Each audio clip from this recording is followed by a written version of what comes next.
오늘 수요 기도회 가운데 주시는 살아계신 하나님의 말씀은 골로새서 3장 12절에서 17절까지의 말씀입니다.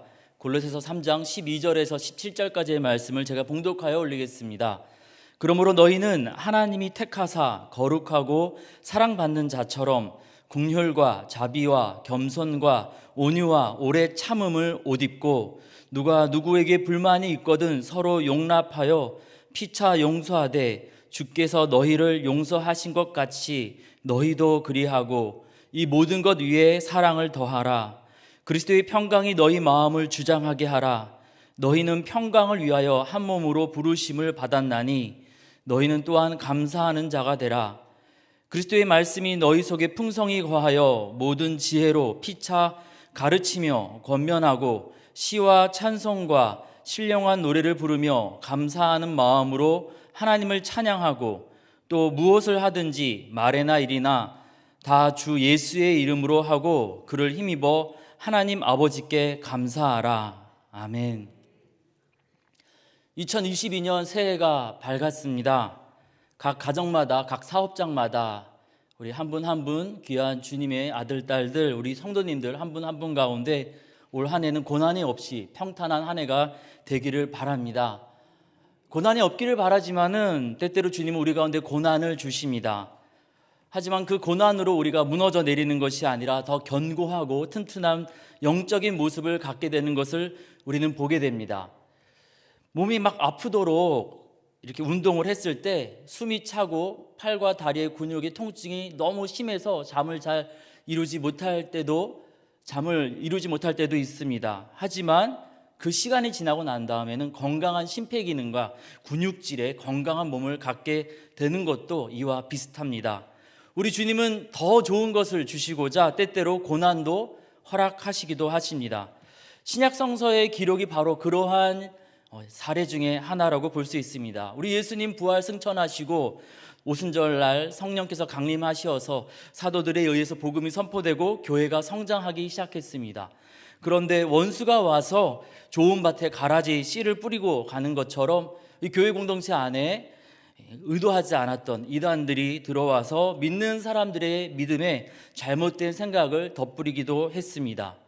이단들이 침입해 오고 국가 권력과 유대주의의 사람들이 교회를 핍박하고 예수님을 직접 체험했던 사람들이 순교하거나 죽어가는 그런 모든 상황들 속에서 교회는 사라지는 것만 같았습니다.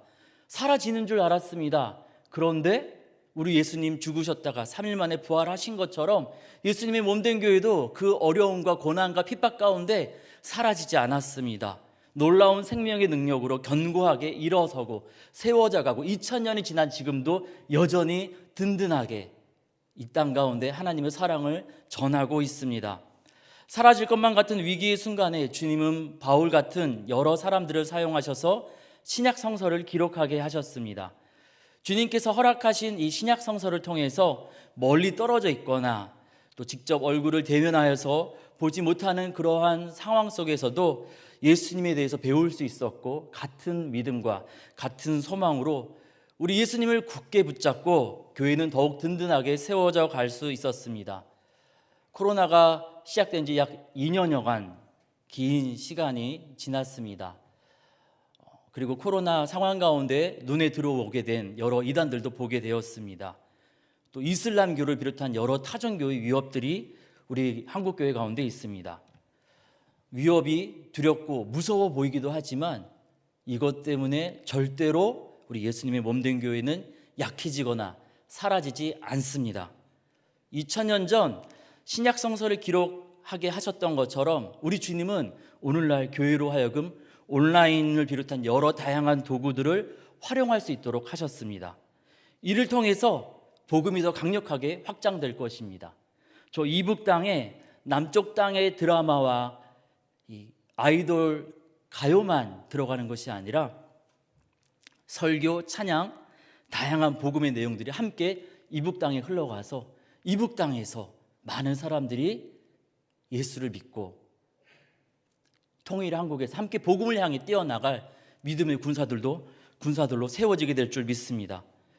선교사들이 들어가지 못하는 이슬람 지역에 뭐 오징어 게임을 비롯해서 K 드라마, K 팝이 엄청나게 들어가고 있습니다. 더불어서 한국말로 된 한국 목회자의 설교들이 들어가고 한국어 찬양이 들어가면서 놀라운 복음의 확장을 우리는 2000년 전에 보았던 것처럼 지금도 보게 될 줄 믿습니다. 오늘 우리가 읽은 골로새서는 그렇게 위기를 기회로 바꾸어서 교회가 승리하도록 디딤돌로 삼으신 서신서 가운데 하나입니다.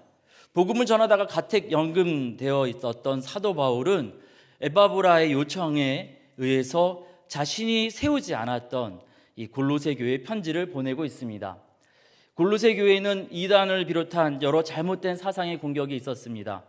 예수님께서 태초부터 계신 것이 아니라 다른 피조물 중에 하나이다 라는 그런 잘못된 생각들, 하나님의 말씀보다 인간의 합리성과 무신론적인 철학을 강조하는 이상한 분위기, 교회 안에서 말입니다. 그리고 예수님을 경배해야 되는데 예수님보다 천사를 더 숭배하고, 또 유대교의 여러 가지 요소들, 안식일을 지키는 것, 할례하는 것, 이것이 십자가 복음보다 더 귀하다라고 생각하고 강조하는 그런 사람들이 교회의 사람들의 믿음을 막 흔들고 있었습니다. 교회 내에 여러 가지 잘못된 사상의 위협 외에도 로마 제국의 통치라는 그런 차원에서 종교화된 황제 숭배가 또 이 골로새 교회를 공격하고 있었습니다. 골로새서 1장 16절에 보면은 왕권, 주권, 통치자들, 권세 이런 단어들이 나오는데 그 시대의 권력자들을 얘기하는 것이 아니고요, 영적인 존재를 이런 식으로 바울은 표현했습니다. 그래서 개역 개정 성경이 아니라 현대인의 성경에서는 이 헬라어 그리스말을 직역해서 이렇게 번역을 합니다. 하늘과 땅에 있는 것들과 보이는 것과 보이지 않는 것들과 천사들과 영적 존재들과 만물이 다 예수님에 의해서 창조되었고, 에베소서에서 말하는 권세, 정치가, 권력, 그것 또한 그러합니다. 사람을 신처럼 숭배하는 영적인 그러한 문제들을 이야기하고 있습니다. 예수님도 초대교회도 그 시대의 이 눈에 보이는 정치 권력과 싸우지 않았습니다. 하나님을 믿는다고 하는 유대인들, 예수님을 따른다고 하는 그리스도인들, 그리고 욕심을 쫓아 살아가는 세상 사람들 마음속 깊숙이 숨겨져 있는 악한 욕망과 생각, 악한 영들과 영적인 전투를 하였고, 영적인 전투에 승리함으로 로마 정권이 무너지는 것이 아니라 로마가 예수님의 사랑으로 복음화되었습니다. 로마는 황제 숭배를 통해서 이 황제의 강력한 통치를 자연스럽게 받아들이도록 이 로마 제국하의 사람들에게 강요하고 있었습니다. 황제가 신이며 이 로마의 아버지다. 그러니 아버지가 어떻게 명령하든 너희들은 순종해야 돼, 황제가 말하는 대로 무조건 순종해야 돼 라는 것을 세뇌시키기 위해서 가정의 아버지에게 무한한 권한이 있다라는 것을 이렇게 강요하고 세뇌시켰습니다. 그래서 어떤 일들이 있었냐면 로마 제국 하에서 아버지들이 자녀들이 마음에 안 들면 자기 아들, 자기 딸인데 막 버렸습니다. 엄청난 사람들이 버려졌고, 그 버려진 사람들을 누가 입양했는지 아십니까? 예수 믿는 사람들이 엄청나게 입양을 했습니다. 그래서 이런 부분 때문에 우리가 읽은 골로새서 3장에도 남편과 아버지에 대한 내용들이 나옵니다. 교회 문 밖은 아버지가 마음대로 자기 자식을 버리고 방치해도 욕먹지 않고 아버지는 그럴 수 있는 거지, 이러한 사회적 분위기가 있고, 사람 지도자를 마치 신처럼 우상 숭배하는 분위기가 있고, 교통의 편리로 인해서 낯선 이상한 이방 종교들이 와서 유혹을 하고 있습니다. 교회 문 안에서는 앞서 말씀드린 것처럼 예수님을 믿는다고 하면서 잘못된 가르침으로 예수 믿는 성도들이 막 혼란스러워하고 있었습니다. 믿음이 흔들리고 교회 문 밖 삶의 자리에서도 어떻게 살아야 될지 막 흔들리고 있었습니다. 그리고 거기서 끝나는 것이 아니라 믿고 의지했던 교회 지도자, 사도 바울을 비롯해 여러 지도자들이 가택연금이 되어서 골로새 교회라든지 여러 힘든 상황들, 성도들 찾아가서 얼굴을 보고 손잡아 주면서 같이 예배드리고 기도해주고 상담할 수 있는 상황이 아닙니다. 다 갇혀 있으니까 대면할 수 없는 철저한 비대면 상황이 그 시대에 있었습니다. 이때 우리 주님은 바울이 아니라 바울의 편지를 통해서 골로새 교회를 위로하고 또 격려하며 바른 길로 안내하셨는데, 그것이 바로 오늘 우리가 읽은 골로새서입니다. 교회 내 이단들의 공격에 앞서서 그 공격 때문에 1장과 2장에서는 무엇이 잘못된 가르침인지 명쾌하게 설명하고 계십니다. 예수님만으로는 부족한 것 같다라고 생각해서 사람들은 여러 가지 유대의 규정들, 안식일, 또 예수님만으로는 뭔가 부족하다 해서 다른 여러 가지 우상을 더불어 섬기기 시작했습니다. 마호멧이 필요하다고도 하고, 또 백막 타고 오는 이만희가 필요하다고도 하고, 어머니 하나님 장길자가 필요하다고 말하는 그러한 이상한 이단들에게 예수님만으로 충분하다고, 오직 예수님만으로 충분하다고, 오직 예수님께서 단번에 우리를 위해서 화목제물 되시고 속죄제물 되셔서 우리를 새롭게 하셨기에 예수님만으로 충분하다고, 예수님의 십자가만 바라보면 된다고, 할례나 다른 유대식의 삶의 방식이 아니라 오직 예수님을 따라 살면 된다고 복음으로 초대하고 계십니다. 그리고 교회 밖에, 이 문 밖에 로마가 퍼뜨린 잘못된 삶의 습관을 고치라고 골로새서 3장 18절에서 4장까지 예수님을 따르는 삶이, 거룩한 삶이, 행복한 삶이 어떤 것인지 구체적으로 알려주시고 계십니다. 교회 안에서 오직 예수님으로 믿음을 다시 새롭게 하였는데, 그것을 교회 밖에서 어떻게 삶에서 실천할 것인가. 예배 시간 때 기도하면서 찬양하면서 말씀 들으면서 은혜 받았는데, 이 은혜를 어떻게 가정과 학교와 직장 삶의 자리에서 어떻게 전하면서 누리면서 실천할 것인가. 그렇게 하는 그러한 마음가짐에 대해서 오늘 우리가 읽은 골로새서 3장 12절에서 17절까지 주님은 세 가지로 설명하고 계십니다. 이러한 마음으로 이제 실천하자 초대하시는 것이죠. 이 골로새서 3장은 세 번의 그러므로라는 이런 단어가 등장하는데요. 첫 번째 1절입니다.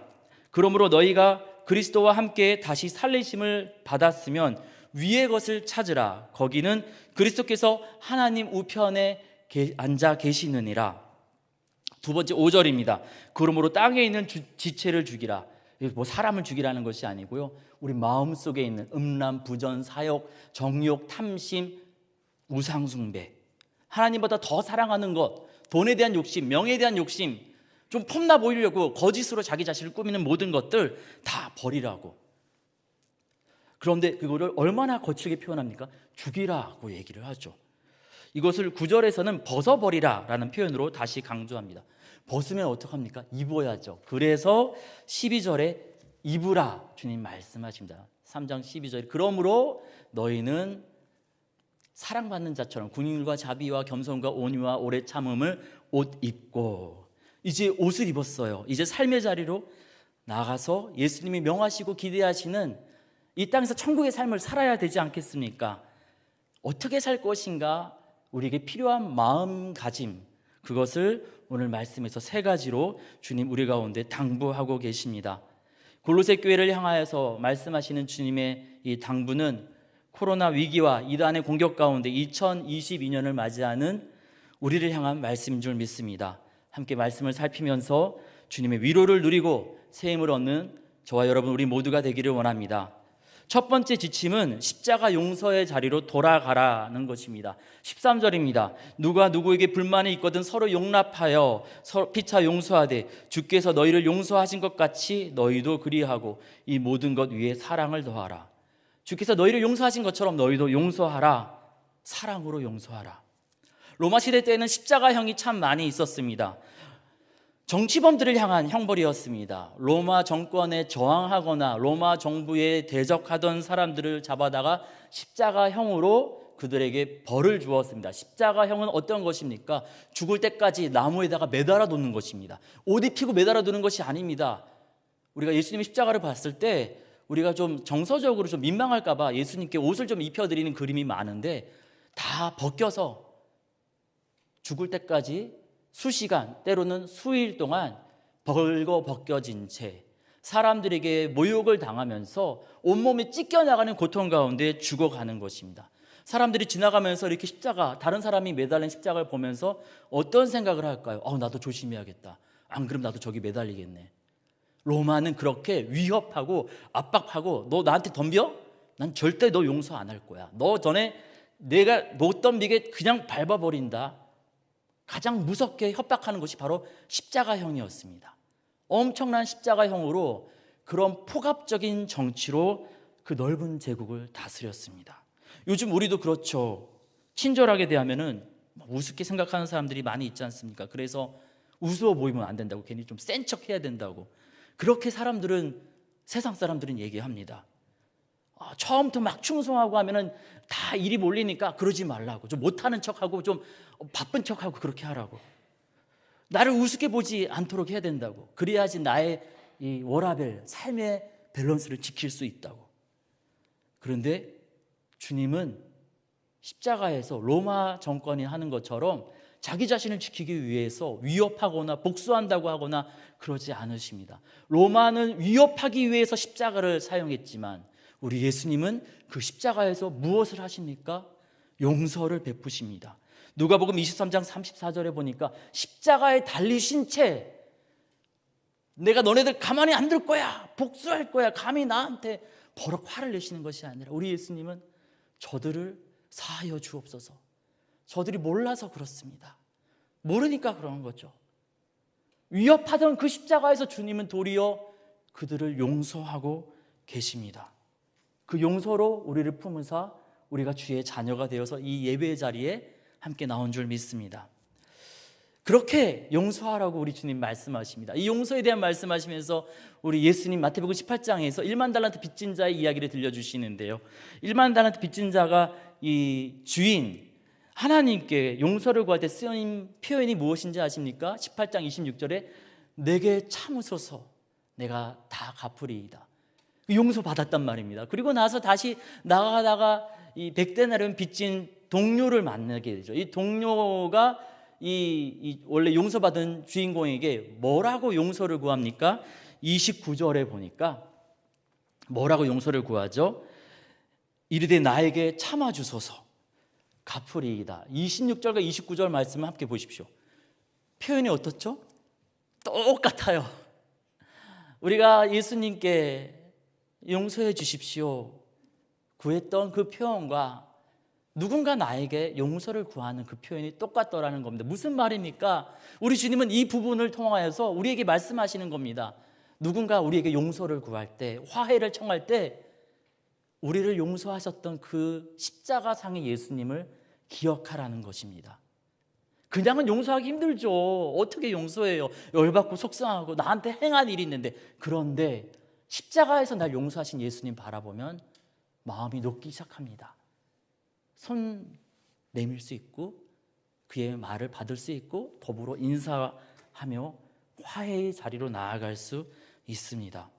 로마 정부가 했던 것처럼 십자가로 힘으로 센 척할 것이 아니라 예수님이 십자가에서 보여주신 것처럼 용서함으로 용납하고 품으라고 우리 주님 당부하고 계십니다. 삶의 자리로 나갈 때 십자가 바라보면서 용서의 마음으로 나아가라고 우리 가운데 부탁하십니다.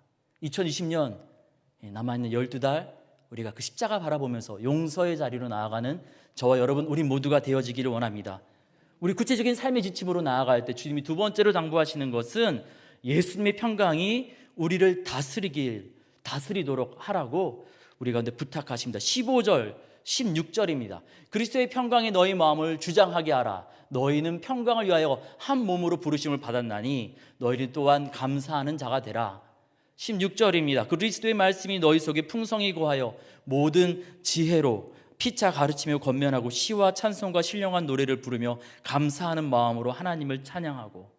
15절에 평강이라고 번역된 이 헬러 그리스어는 에이레네라는 단어입니다.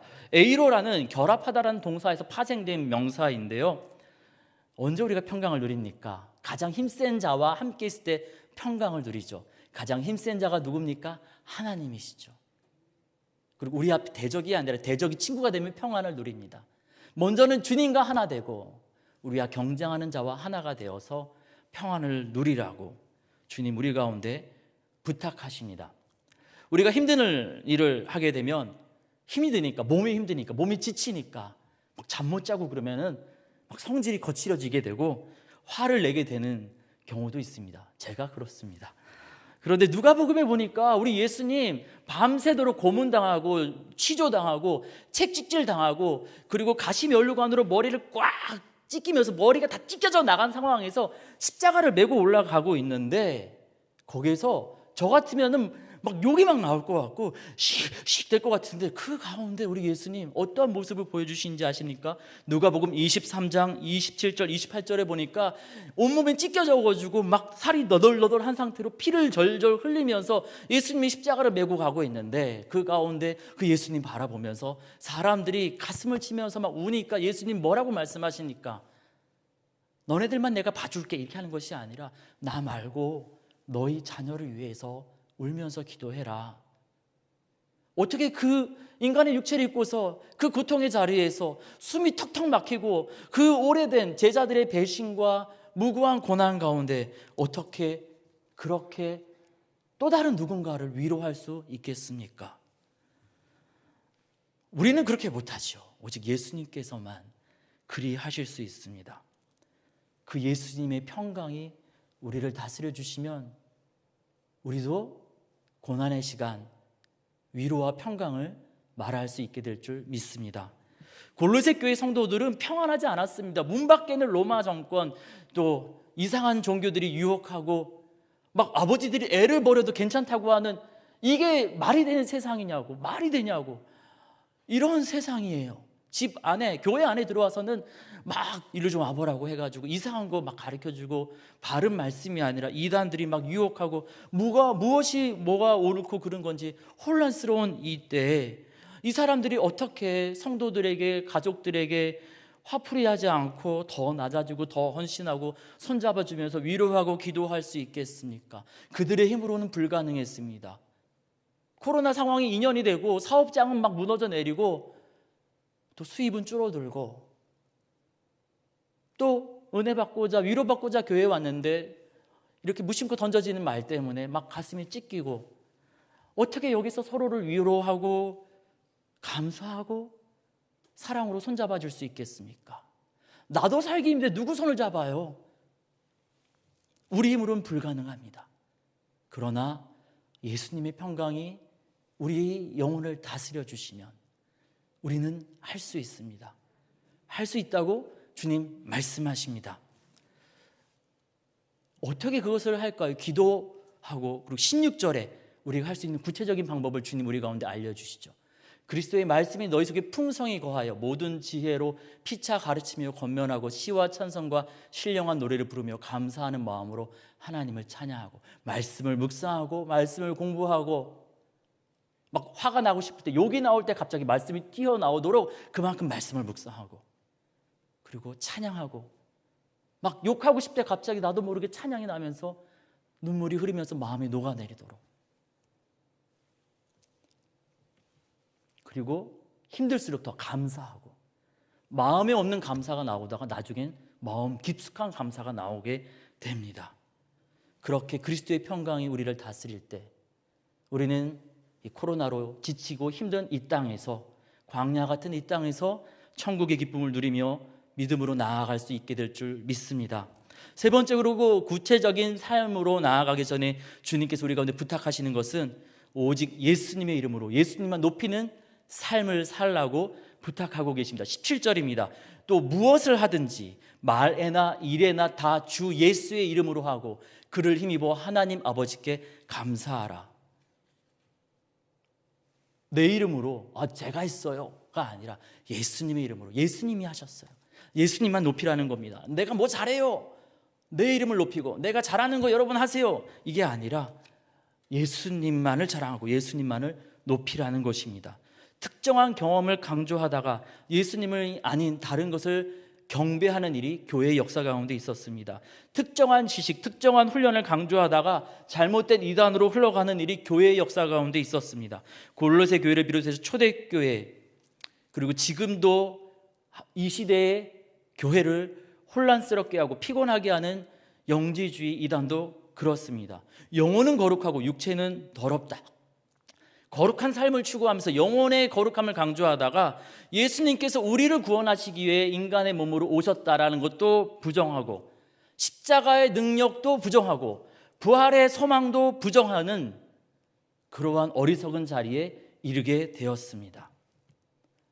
특정 한 가지만 고집하고 그걸 막 강조하다 보면은 그 어떤 것보다도 우리는 예수님을 강조하고 예수님을 높이고 예수님을 자랑하고 예수님을 경배해야만 합니다. 우리 모든 삶의 자리에서 하나님께서 우리 교회를 풍성하게 하시고자 여러 가지 훈련이나 제도, 경험, 다양한 선물을 주십니다. 그리고 누리고 또 그것을 경험하면서 우리의 영성이 풍성해지게 될 것입니다. 그 모든 것들이 감사하고 좋은 것이지만 그 모든 것들이 예수님보다 앞설 수는 없습니다. 우리를 가장 사랑하시고 우리를 가장 회복시키시고 우리를 위해서 가장 크신 일, 십자가를 대신 지신, 우리를 지으시고 우리를 다시 살리시는 예수님을 우리는 가장 먼저 바라보아야 합니다. 제가 요즘 어느 교회 이름을 들어봤는데 되게 이름이 좋더라고요. 제가 그 교회는 잘 모르는데요, 그 이름이 뭐냐면 예쁜 교회예요. 서울에 있는 교회라고 하는데, 왜 예쁜 교회냐? 목사님, 성도들이 막 미스 코리아, 미스터 코리아처럼 잘생기고 예뻐서가 아니라 예수뿐인 교회를 줄여서 예쁜 교회랍니다. 예수님만 자랑하고 싶어서 이름을 그렇게 지었다는데, 그 교회의 사정과 배경 이런 건 잘 모르지만 이름 한번 참 잘 지었다. 우리 세상에 속은 염산교회가 별명을 하나 짓는다면은 예쁜 교회도 괜찮을 것 같습니다. 예수뿐인 교회. 어느 교회, 요즘 여러 가지 소식들을 듣는데 어느 교회의 어떤 목사님은 선거철이 되면은 정치인들이 교회에 인사하러 오잖아요. 절대 일으켜서 인사시키지 않는다고 하시더라고요. 그것이 옳은지 그른지 그건 잘 모르겠습니다만 설명은 마음에 들었습니다. 왜 그렇게 하느냐? 교회는, 예배의 자리는 여당 야당 사람들이 일어나서 그 사람들이 주목받는 자리가 아니라 교회의 머리 되시고 교회의 주인 되시는 오직 예수님만 일어나셔서 오직 예수님만 주목받고 오직 예수님께만 시선이 집중되어야 하기 때문에 선거철에 정치인들 와도 절대 인사 안 시킨다, 이렇게 설명을 하시더라고요. 인사를 하든 안 하든 그거는 잘 모르겠습니다만 예수님만 일어나셔야 된다고, 예수님만 시선을 받으셔야 된다고, 예수님께만 주목해야 된다라는 그 설명만큼은 참 맞는 설명이다 생각이 됐습니다. 골로새서 3장 18절부터 이제 쭉 읽어가시면, 오늘 댁에 가서 쭉 읽어가시면은 남편은 어떻게 하고, 아내는 어떻게 하고, 자녀들은 어떻게 하고, 주인은 어떻게 하고, 상전들은 어떻게 하고, 로마가 강요하는 그런 삶의 풍습을 따르지 말고, 세상이 기대하고 요구하고 세상의 트렌드를 따라서 살지 말고 예수 믿는 사람은 이렇게 살아야 됩니다 라고 사도 바울의 입술을 통해서 우리 주님께서 구체적인 삶의 지침을 주시는데요, 그 지침을 주시기 전에 마지막 당부하는 마음가짐은 바로 17절 말씀입니다. 무엇을 하든지 말에나 일에나 주 예수의 이름으로 하고 그를 힘입어 아버지 하나님께 감사하라. 교회 밖을 나가서, 17절 말씀입니다. 교회 밖에 나가서 어떤 말이나 행동이나 하실 때 예수님의 이름으로 하려면 어떻게 하셔야 돼요? 나 예수 이름으로 했다, 이렇게 말만 하는 게 아니잖아요. 예수님이라면 어떻게 하셨을까 생각하고 행동하고 말하셔야 되는 거죠. 예수님이라면 교통 위반을 하셨을까? 예수님이라면 쓰러진 어르신을 방치하고 가셨을까? 예수님이라면은 우리 아이한테 화를 내셨을까? 어디서 무엇을 하든 예수님의 이름으로 살아다오. 주님께서는 골로새 교회와 저와 여러분 우리에게 부탁하고 계십니다. 구체적인 삶의 자리로 나아가기 전에 우리 주님은 세 가지 당부를 하십니다. 첫 번째, 십자가 용서의 자리로 가자고. 두 번째, 예수님의 평강이 다스리도록 주님이 다스리는 마음을 가지라고. 세 번째, 예수님의 이름으로 예수님만 높이며 살라고 우리에게 부탁하고 계십니다. 이거 어떻게 할 수 있을까요? 이 말씀을 보면서 이거 못하는 건데 어떡하지? 막 그런 생각이 들었는데, 우리가 읽은 말씀 제일 첫 번째 절 12절에 이런 말씀이 나오고 있었습니다. 그러므로 너희는 하나님이 택하사 거룩하고 사랑받는 자처럼. 우리가 하나님이 택해서 하나님이 이미 거룩하게 하셨고 이미 하나님이 사랑하고 계시기 때문에 이 모든 것들을 할 수 있다라고 주님 우리 가운데 부탁하시는 것입니다. 개역개정 성경에서는 처럼이라고 번역이 돼서 안 그런데 그런 것처럼 가장하는 것은 아닐까 오해하기 쉬운데요, 헬라어를 직역한 현대인의 성경에 보니까 이렇게 나옵니다. 여러분은 하나님이 택하신 사랑받는 거룩한 사람들입니다. 그러므로 불쌍히 여기는 마음과 친절과 겸손과 부드러움과 인내로 옷 입으십시오. 공동 번역은 이렇게 번역합니다. 여러분은 하나님께서 뽑아주신 사람들이고 하나님의 성도들이고 하나님의 사랑을 받는 백성들입니다. 세상의 소금 연산교회 성도님들, 여러분들은 하나님의 사랑하시는 하나님의 아들이요 하나님의 딸이십니다. 그러니 하나님의 손을 잡고 이 길로 나아가십시다. 용서의 길로, 평강의 길로, 예수님만 높이는 길로, 그렇게 우리 주님은 저와 여러분을 초대하고 계십니다. 너무 요즘 살기 힘들다고 하는데 어릴 적에도 들었단 말이고 지금도 듣고 있고 제가 60, 80이 되어서도 아마 들으리라고 생각됩니다. 천국 가기 전까지는 항상 힘들겠지요. 그런데 너무 힘들어서 마음도 몸도 찢기고 상합니다. 무한 경쟁 사회에서 이 시스템이라는 악마랑 막 열심히 싸우다가 악마가 돼버린 것 같은 지치고 상한 우리들에게 우리 주님 말씀하십니다. 여러분은 하나님이 택하신 사랑받는 거룩한 사람들입니다. 하나님이 우리 편이라는 거죠. 예수님이 우리 편 되셔서 우리를, 힘들고 지친 우리를 사랑으로 붙잡아 주시겠답니다. 세상이 우리를 향해서 뭐라고 얘기해도, 내 양심이 나를 향해서 야 너 그렇게 해서 뭐 할 수 있겠어라고 비난한다 할지라도 우리 주님이 그렇게 말씀해 주시니까 그 말씀에 응답해서 2022년 새해 우리가 그 주님의 사랑에 힘입어서 용서의 자리로, 그리스도의 평강의 자리로, 예수님 자랑하며 예수님 높이는 자리로 나아가기를 원합니다. 그래서 나 구주 위에 살리라, 내 기쁨 한량 없으리, 내 갈 길이 노하소서, 내 구주 예수여. 이렇게 찬양하면서 우리 주님의 손을 굳게 붙잡는 저와 여러분 우리 모두가 되어지기를 원합니다. 이미 승리하신 주님께서 2022년 우리도 더불어 승리하도록 사랑으로 손잡아 주실 것입니다.